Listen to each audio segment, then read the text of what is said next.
You got to love your guys. You have to treat everybody with the most amount of respect that you possibly can, and just take care of your guys. Remember that these people are human, and you will love them because they're human, and you will be frustrated with them because they're human, but these are your people.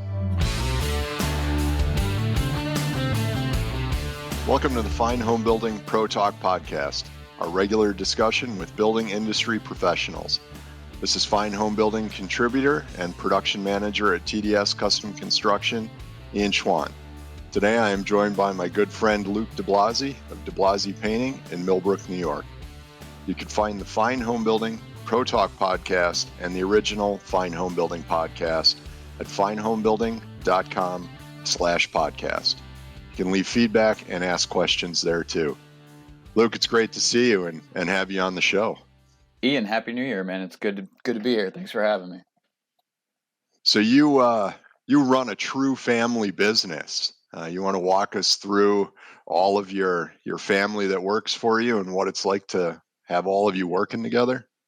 Yeah, so it's my father, my brother, myself, and my cousin working actually in the business. My sister has helped set up a bunch of systems for us, helped on the bookkeeping end. And then when she got pregnant with her fourth son, she actually offloaded that job to my other cousin who just moved to Texas. So she does all of our bookkeeping stuff remotely. But it's so super rewarding working with everyone. I mean, I get to talk to my brother, my cousin, my dad every day. And it's anybody that says, don't mix family with business in my opinion, doesn't have the right relationships with their family or the right relationship with their business. It's been the only reason that I love this is because I get to share in the success of this with those guys. So when you talk about your family that works in the field, you've got your brother, your father, and your cousin are out there doing painting work, and then you're doing a lot of the nuts and bolts running of the business, right? Yeah, so we've really been running it this way for about 5 years as far as kind of DiBlasi Painting in the form that it is today. And as we've been growing our customer base and our employees, my role has kind of switched from job lead to business owner.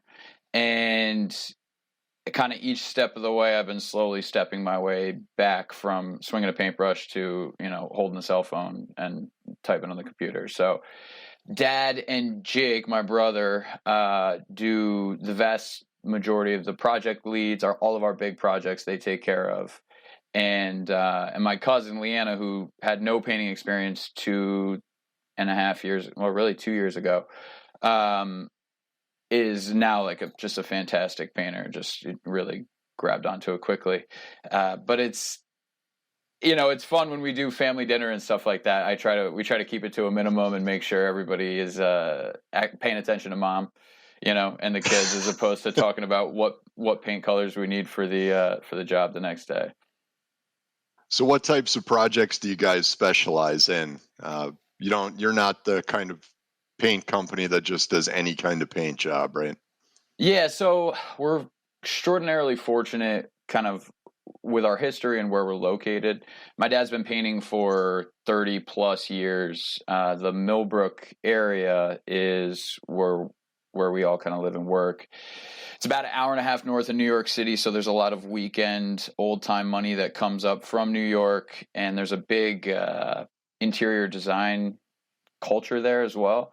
So there's a lot of high-end projects, weekend homes type customers that we've specialized in over the last, well, my dad's always done that, but really we've made a big focus of it over the last 4 or 5 years. So that's a lot of, if we're doing new construction, it's with one of the few new construction GC builders that we work with. They're all custom homes, custom finishes, wallpaper, plaster, Venetian plaster, all those kind of high-end finishes that come with that customer class. And we also work directly with customers and directly with designers, with their clients. But we've been fortunate that the area that we work in is really tailored towards higher end projects. It allows us to do the work that we like to do at the price point that we like to do it. And it makes for a good relationship. Our focus is definitely quality over production. What is it like to work with interior designers and maybe multiple different decision makers on a project? That's a leading question. You're trying to get me in trouble. So I always tell customers this when we're dealing with a customer that's doing like a full, they just bought a big house up here. Maybe they're coming up from New York City and they have a bunch of decisions to make. I'm like, look, when you're done with this project, if you use an interior designer, you will be able to tell the difference. I can tell the difference when I walk into a house and the customer picked out everything or when an interior designer picked out everything. There's a reason why those people make money.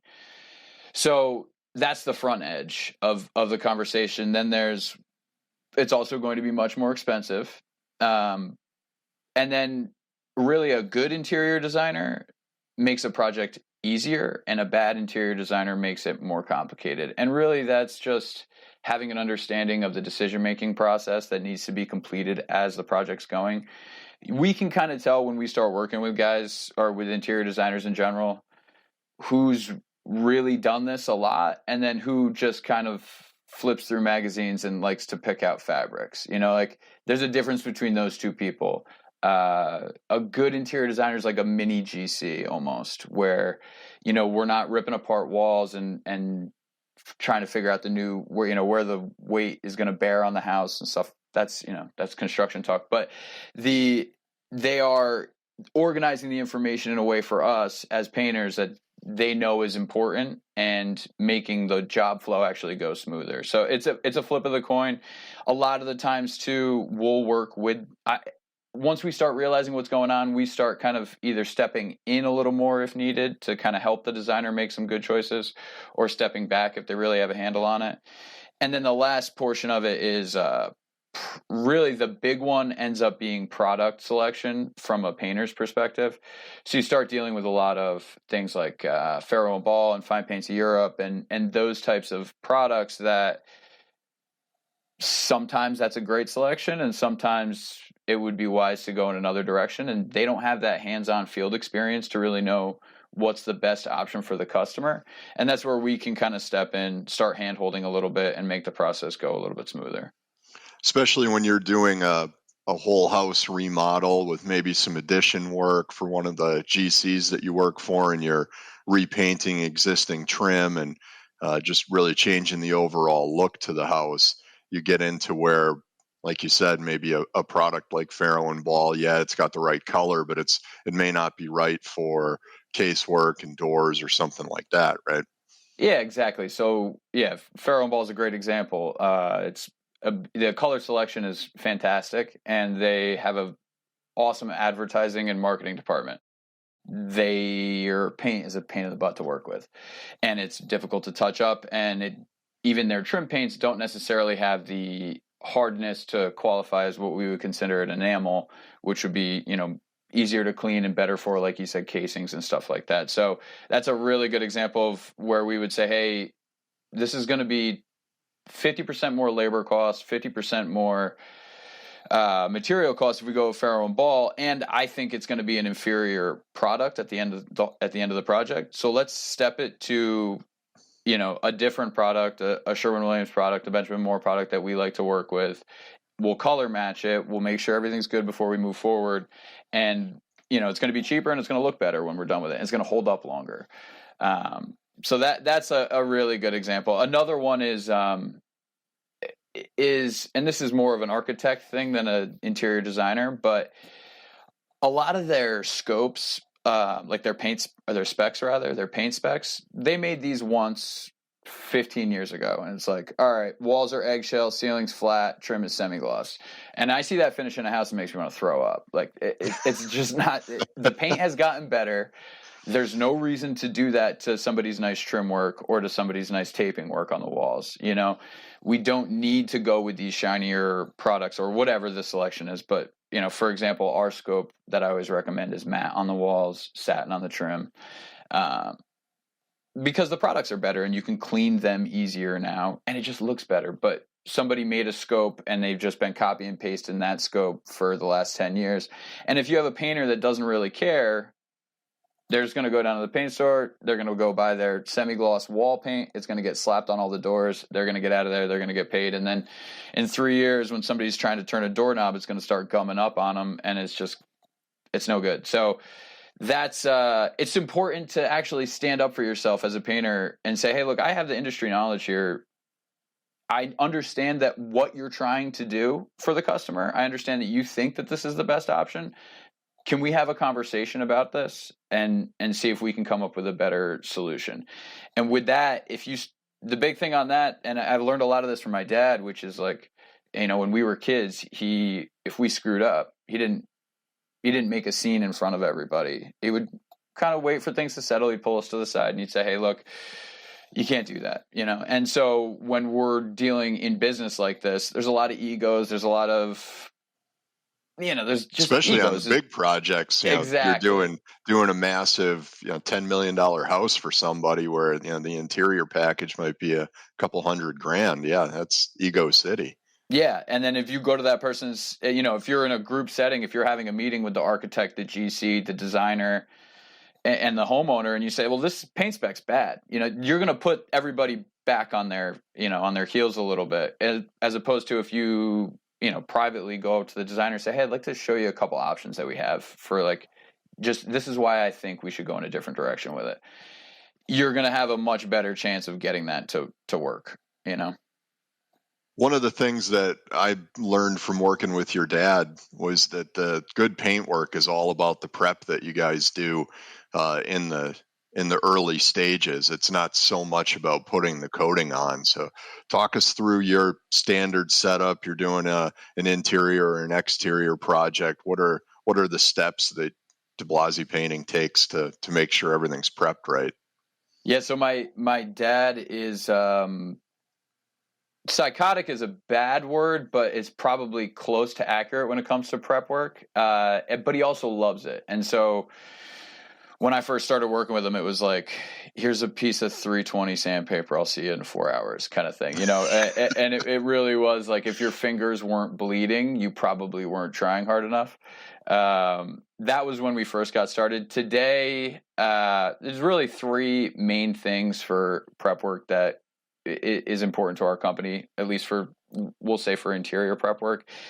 And the first is like our training program in general is really just taking the time with the guys to show them like, hey, this is what a good prep job looks like. This is what a great prep job looks like. Here's the circumstances where we need to be doing those things, whether it's good or great. And then taking them through each individual project. If you're working on a new construction job, everything's pre-primed. That's going to sound a lot easier than something that has 47, layers of paint on it.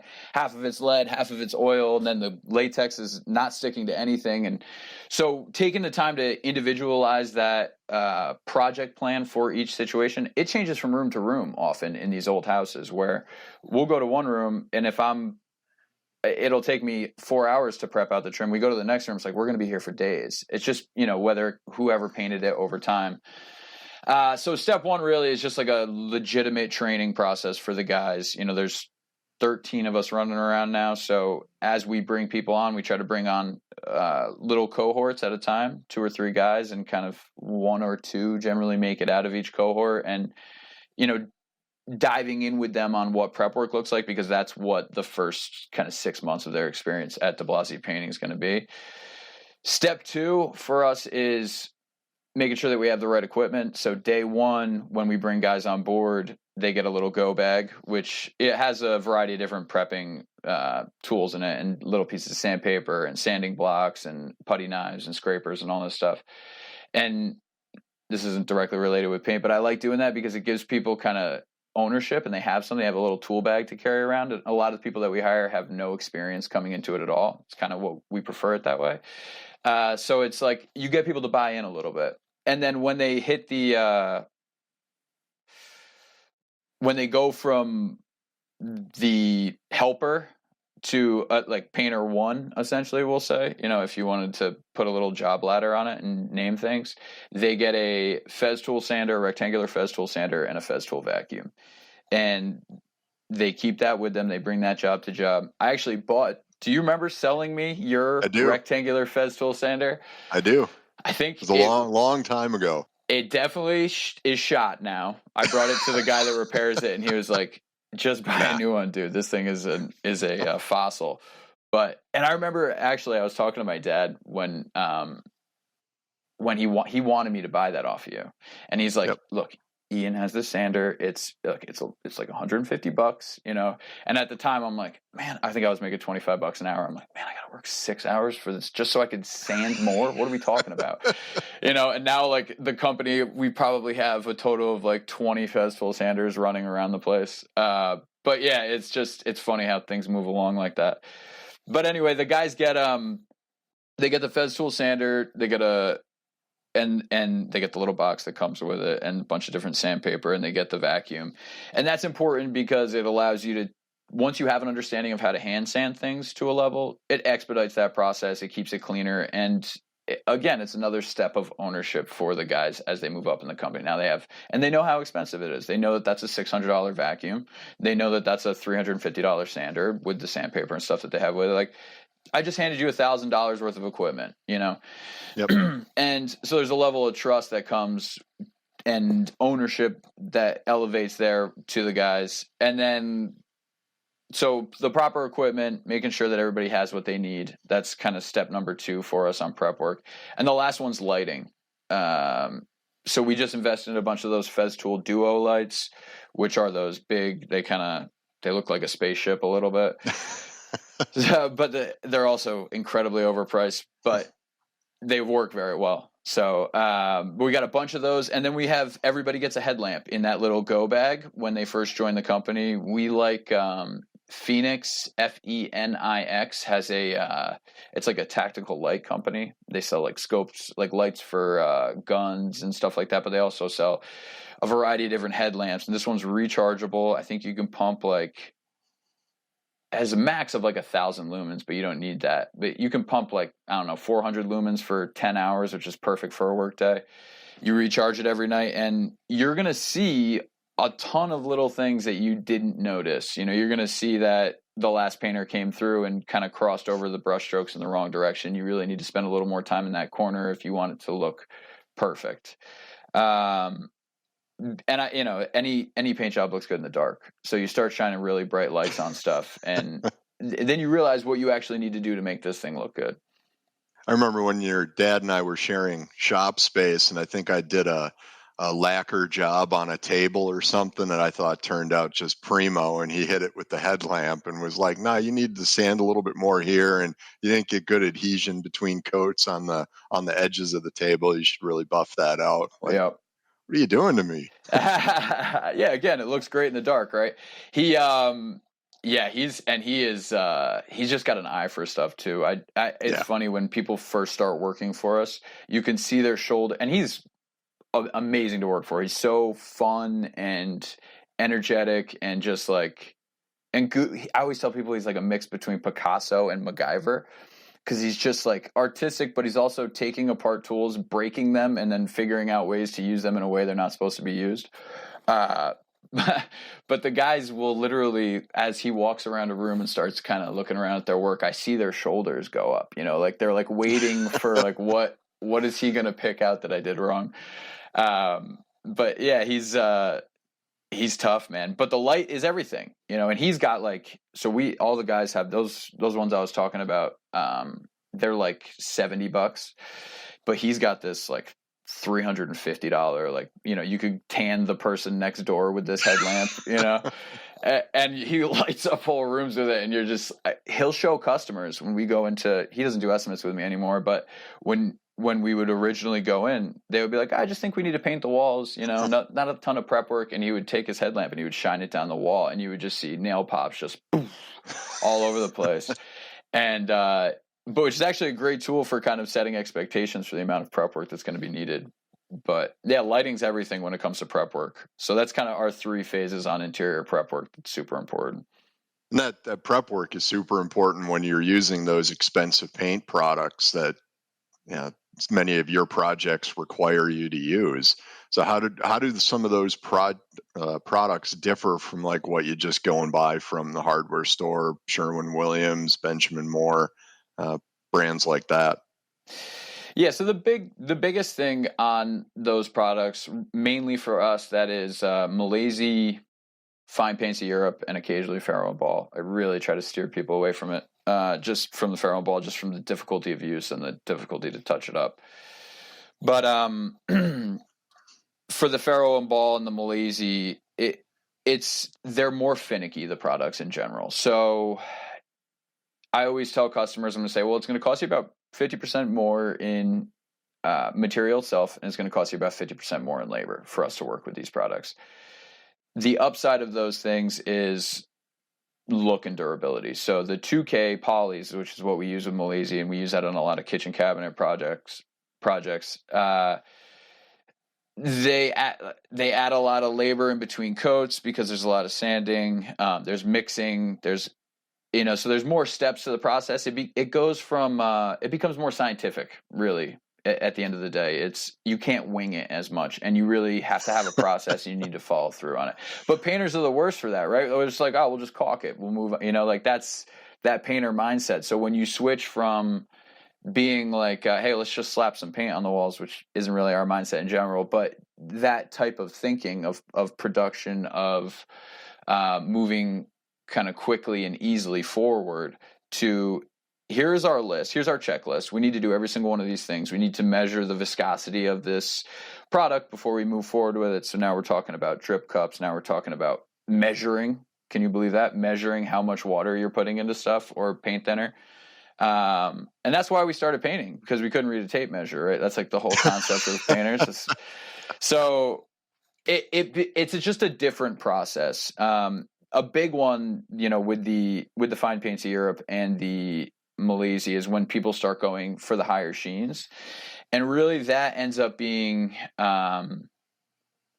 just a ton more prep work. So that's where, people will be like, oh, I want to do a high gloss ceiling. I'm like, okay, so this is now a feature of this room. This is now, you have decided that you're going to take this ceiling, and instead of me taking an afternoon to paint it, we're going to take 2 weeks in here, and it's going to stink to high heaven because we're going to have tons of primer and oil finishes and oil paints on it.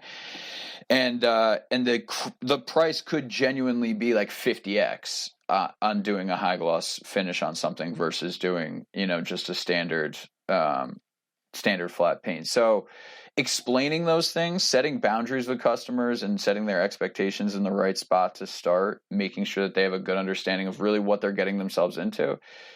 I think with that, like a lot of the times we'll follow up really bad fine paints of Europe jobs. And I think the painters that went in there aren't bad painters. I think that they were uneducated, and I think that they probably didn't understand the work associated with it. But if they had the experience and that checklist to hit, they could have succeeded.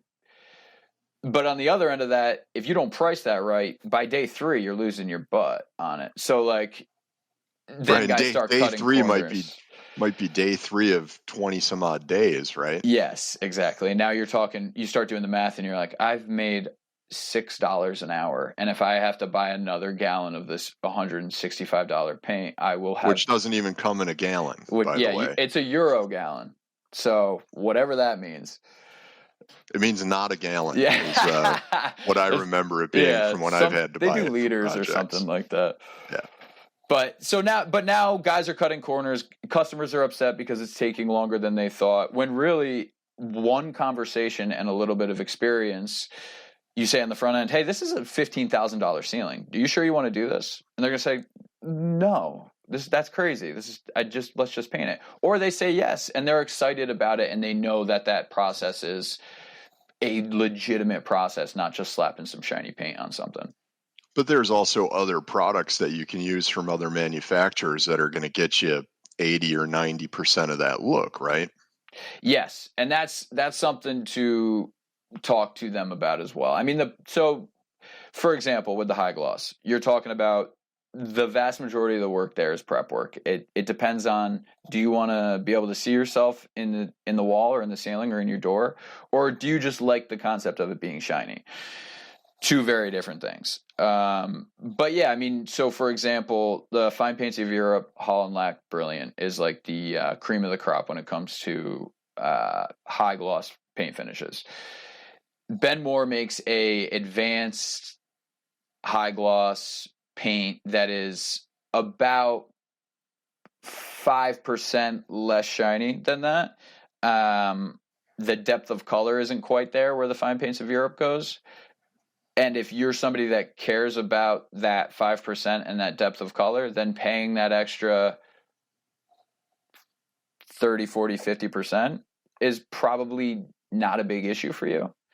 If you're amongst the vast majority of normal human beings that are never going to be able to tell the difference, yeah, Benmore has that product. Benmore has a variety of cabinet paints. The cabinet paint's a little bit of a different story because that's more of a durability issue.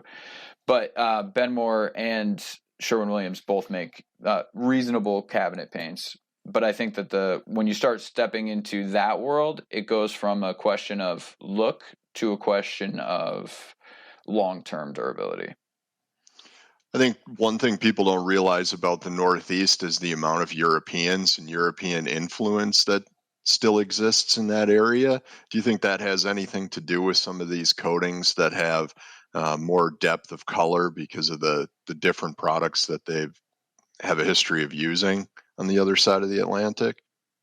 That's interesting. I think that, so it's the tinting systems for Fine Paints of Europe, for Malesi, which is an Italian company, and Fine Paints of Europe is owned by some dude in Jersey, but it uses a lot of the technologies of the European paint market. But is that influenced by the fact that there's more Europeans here? I don't know, but I do know that the people that live here that have the money to pay for nicer finishes are influenced by wanting to kind of imitate that culture in some regards.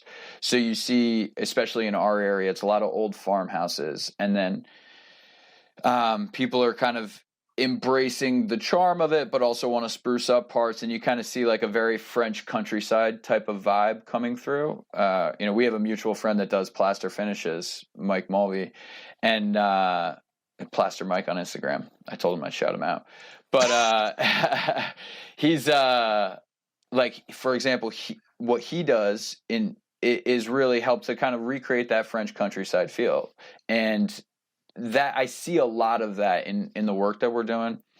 But I don't know if necessarily the coatings industry in our area is directly influenced by the fact that that there's more European people here.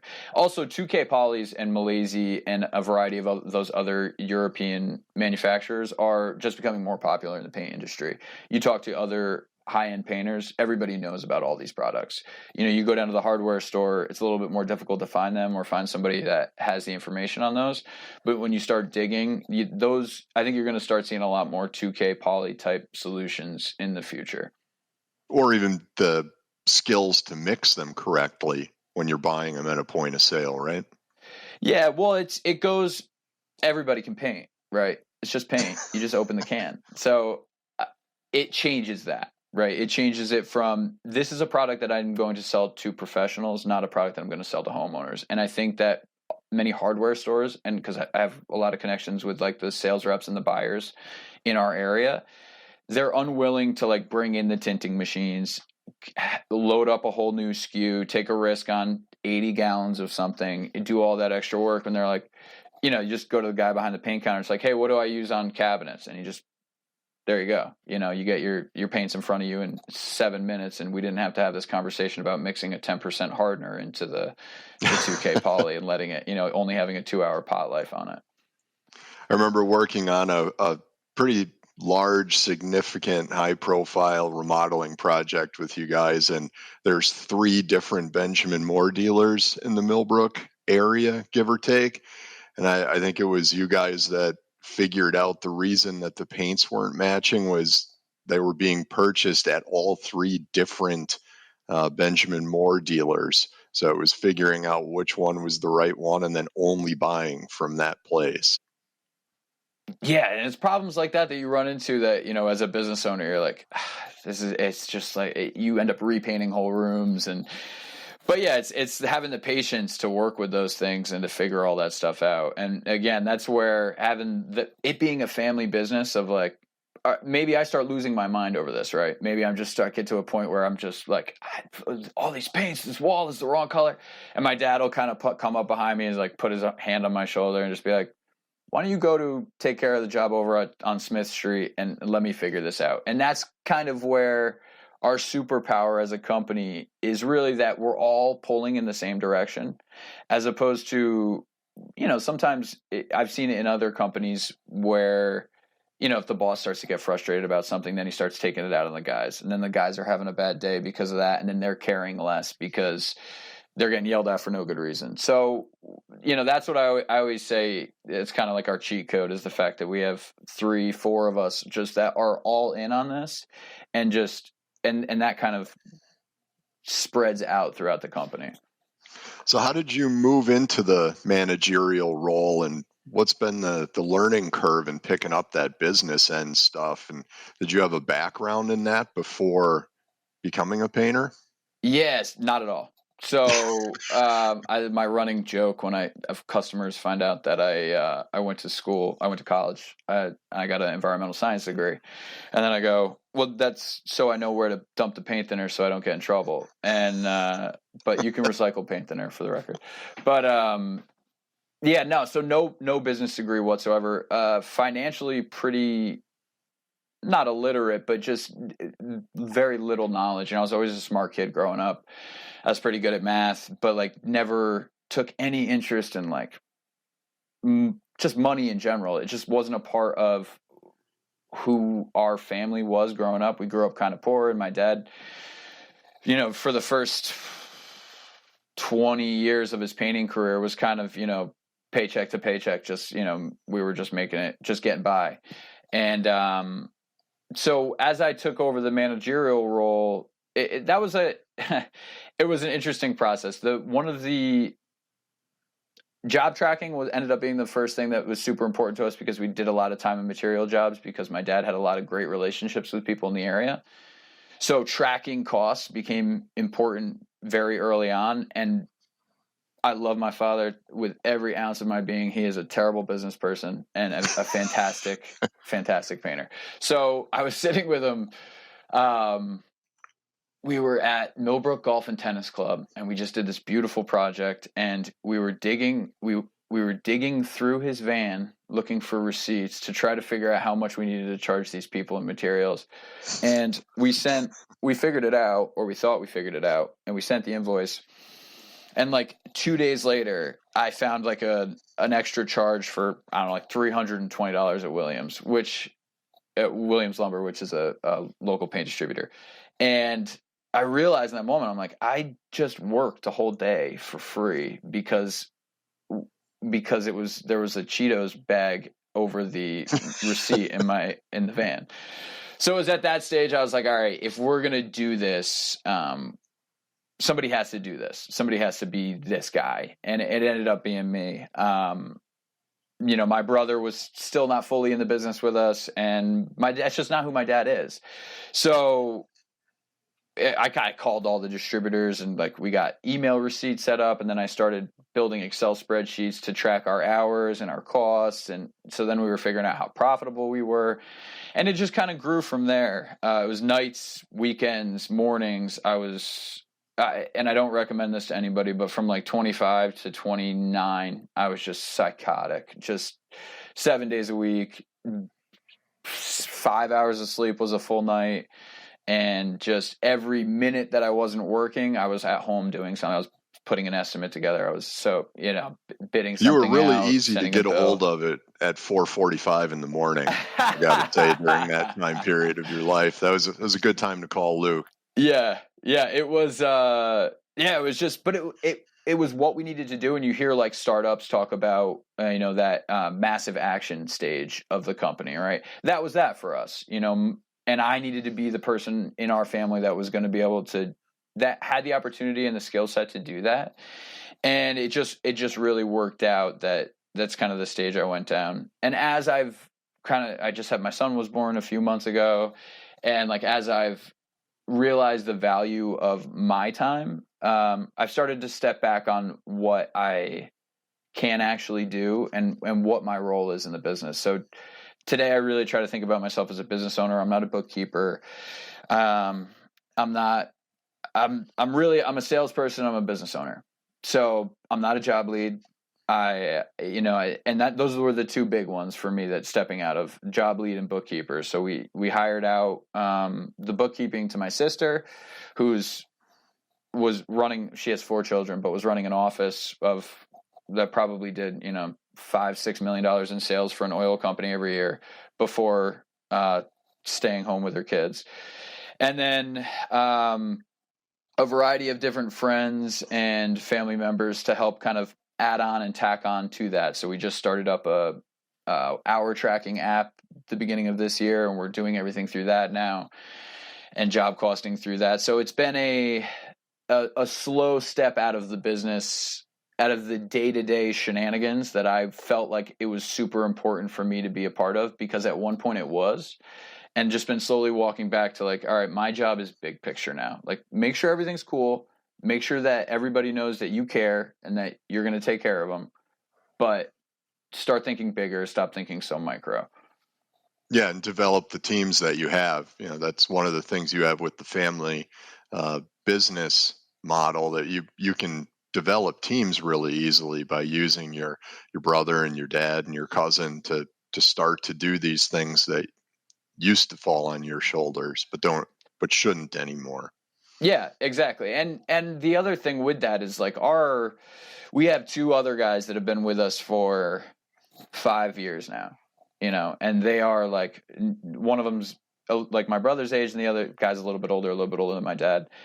And they are like, they're family, you know what I mean? And they want to be in this for the long term. These are conversations we regularly have, and I touch base with them, and it's like, it's my job to take care of them, but they also know that it's their job to help take care of the company. And it's really like that trust has been built there to the stage where I know that their intentions are the same as ours, and that's been realizing that you have those people, building the relationships with them, but then realizing that you have them, and then letting go, and that's the last piece of the puzzle that's taken me so long is, you have these giant assets in front of you, but you're not using them. Use them. What is one tip you would give an amateur painter that would help improve their painting abilities? And I'm not talking about myself, because a long time ago your father banned me from owning or holding a paintbrush. So I'm not talking about me. I'm talking about someone with some DIY capabilities. Yeah. So carpenters aren't allowed to touch paintbrushes. That's important. Especially this one, according to your dad. Or caulk guns, or fill nail holes. Just don't do any of it. Leave it to us, please. Yeah. My old man's, he's told me stories about your painting abilities. They weren't complimentary, but no. You're a great carpenter, though. Which is a much more valuable skill. The biggest tip I'd give to somebody who's like, let's say they're going to their house to just like, hey, I'm going to paint a room.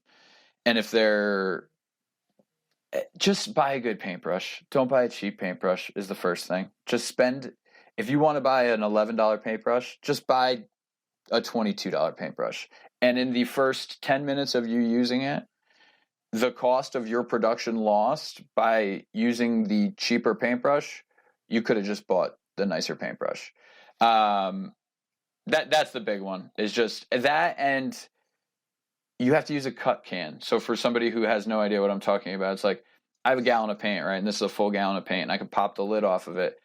I'm never going to walk around. You just start dipping it in and slapping it around, right?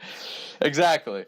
Right. No, so I'm never going to walk around the room with that gallon of paint. So I need to take another empty can. I prefer to work out of a paint can. Some guys like to work out of like a handy paint pal or a little bucket, but I like a paint can because it's got the rim around it that I can wipe my brush clean on. Pour about I don't know. You're a carpenter. How many inches is that? 2 inches? 3 inches? It looks like about 1. All right. So we'll go 1.5 inches of paint into the bottom of that paint can.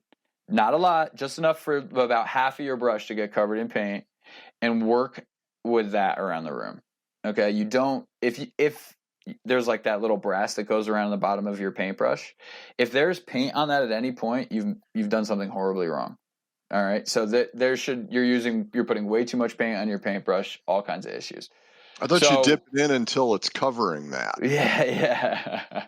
I've seen, you can actually tell when new guys are learning to paint and they're not. So what they do is they just paint like this, right? They don't, and for the people that are just listening, they hold the paintbrush at a 90-degree angle to the wall. And as you're painting, what you want to do is you want to start like that, but as you apply more, you want to graduate the paintbrush towards the wall. And so you're using the vast majority of the brush when you're actually painting, as opposed to just using the top half of the brush. Buy a decent paintbrush and then clean it out afterwards. It takes 5 minutes to clean your paintbrush out, which is still a battle I have with the guys regularly at our company.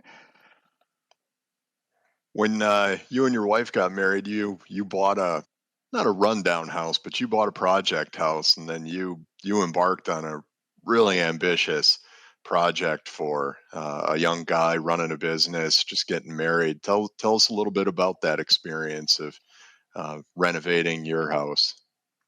Yeah, that's a similar story to I don't know if I would recommend that kind of thing. But my wife and I were getting married in May of 2019, May 18th, 2019. If she ever listens to this, I remember the anniversary. And we've closed on that house January 1 of 2019. And she said, okay, this is awesome. I'm down for doing the renovated house. It was a foreclosure. Let's do it. And I just want to be able to move in by the time that we're after the wedding. I'm like, all right, cool, reasonable. So we proceeded to gut essentially the entire top floor of the raised ranch, which was 3 bedrooms, 2 baths, a kitchen, living room, dining room. Kind of open it up into the whole main area is one open space. And then we redid all the bathrooms and repainted all the bedrooms, new hardwood floors throughout the whole thing. It was a learning experience. It was fun, and it was way too much. So when we got married, so she was living with her parents. They're snowbirds. I'm actually at their house right now because it's quiet here. They're down in Florida. So she was here living with them. I was doing all the work at the house. I was essentially sleeping on like whatever. I remember distinctly going to bed just covered head to toe one night in drywall dust from demoing out a ceiling. And it was just work all day on the company, and then work all night at the house. And we did that for 3-4 months straight. I remember Super Bowl weekend, my sister calling me and being like, hey, we're having people over for the Super Bowl. And I just remember being like furious with her because like my wife was going and now I had to go, and I'm like, I'm burning half of a Sunday to not get this stuff done on the house. But that was my mindset at that stage. It was like, that's how hard I was going. Come to today and we got it at a really good price. We probably have $200,000 in equity in the house, like just by happenstance the market went crazy, but also through our sweat and hard work, and from calling in favors to friends such as yourself. You get you installed our kitchen island for us and dropped a sink in there. So it was a fun process. If you want to learn how to remodel a house, it's a great way to do it. If just with that, expect stress and your personal life to get beat up a little bit. Yeah, it's baptism by fire what you did with your house. Yeah, and it's funny because we for a long time after that I was like, I don't want to do construction. I don't want to take the company and start doing small GC projects and renovations because I was so burned out from that. And we're just actually starting to kind of rethink that process and like, what would it look like if DiBlasi Painting, instead of us giving out a carpenter's name, brought on an in-house carpenter or brought on, started helping with kitchen renovations instead of just painting cabinets. Now we're replacing cabinets.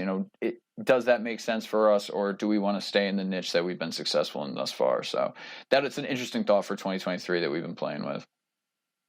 Nice. So what's your favorite color to paint and why? Most importantly, I can tell you what my least favorite color is, because it's a coverage issue thing. So if you're out there and you're thinking about simply white, which is a Benjamin Moore color for your house, just expect it to take 5 coats to cover on any surface, ceilings, walls, anything.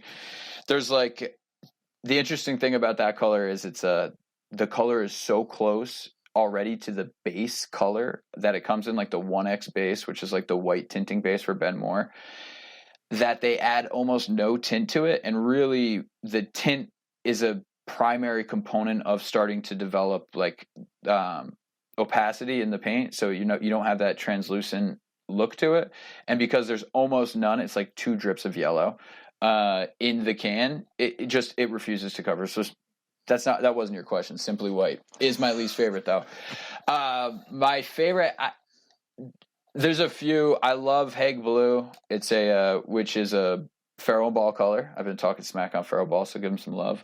But I just it's a very deep, near black type of blue. That's really cool. And then I love I don't have a specific color for it, but deep purple eggplants, I think, are just so cool. I'm sick of whites and grays. We've spent the last 10 years painting every house white and gray, white and gray, white and gray. So it's be bold, go for it. It's just paint. You can redo it if you don't like the color. And I love doing monochromatic rooms too. So maybe you paint the ceiling white, but you keep the trim and the wall color the same. You change the sheens a little bit so it stands out. But I think it's a cool way to modernize a pretty simple room is having the same color on everything. And if you do it right, it doesn't look like you just didn't care and painted everything one color. It could just give it a cool modern vibe. Well, I think you and your dad stood in my kitchen when we were trying to sell our house to move back to Wisconsin, and we asked what you guys suggested painting, and your dad made a sweeping hand motion and said, "Decorator white, every surface." Yeah. Just change the sheen. Exactly. I think that was just because he was trying to do that paint job as cheap as possible. And he's like, this white has good coverage. We might get it in one coat, and I don't feel like having to cut everything in again. Nice. But no, and Decorator's white is a great white. So it's interesting, right? Because Decorator's white, if you took it next to Simply White is just just this translucent yellow, and Decorator's white has a little bit of gray and a little bit of pink in it. So it has a much more, it's a much deeper color. You wouldn't know that. If you look on the walls, you say, oh, it's white. But if you had a bunch of different paint samples next to each other, you could kind of see the differences. And that's why it covers well, is because it actually takes some tint to get it to the color it needs to be. Well, I do know paint well enough to know that we could talk for another hour about different shades of white, but I think I got to let you get back to running your business. So it's been great having you on. Is there anything else you want to tell the audience before we go? Yeah, I think I was thinking about this. In the fine home building world, in the painting world, carpenters, electricians, plumbers, all of us, any of us that have teams that we work with, right? I kind of touched on it a little bit before, but I don't really get the chance. Well, I tell them, but I don't get the chance to tell other people, I guess, is what it comes down to. Is you got to love your guys. You have to treat everybody with the most amount of respect that you possibly can, and just take care of your guys. It can get lonely when you're the owner of a company, right? Because it can feel like it's you against the customers. And at times it can feel like it's you against the employees and trying to get them to do what you want, trying to get them to follow these processes and all this stuff. It's the big thing that I've learned is I love these people because they're human. And I am extraordinarily frustrated with these people because they're human. So you need to kind of embrace both ends of that. Kind of stay grounded in gratitude as you're running your business, but just remember that it is our humanity that makes people show up at 8:07 instead of 8:00, or paint the room the wrong color, or not clean out that paintbrush so the next time you use it, it's a brick. but it's also the humanity that, sends you a nice text at the end of the day and says, hey, thanks for this. Or, you get to build these relationships with people that mean something. And really at the end of the day, like, we do this to make money, but it's also like, you could do a lot of things to make money. You have an opportunity as a business owner to build a family, and you get to pick who gets to be in that family. And over the last 5-6 years, like, our company has become a family. And I just would encourage anybody out there who's trying to grow a business or trying to bring on employees to really take that mindset of just remember that these people are human, and you will love them because they're human, and you will be frustrated with them because they're human, but these are your people. It's great stuff, Luke. I want to thank Luke for taking the time to join me today, and thanks to everybody for listening. Please remember to send us your comments, questions, and suggestions to fhbpodcast@taunton.com. And please like, comment, or review us wherever you're listening. Helps other people find our podcast. So thanks again, Luke, and thanks to you for listening.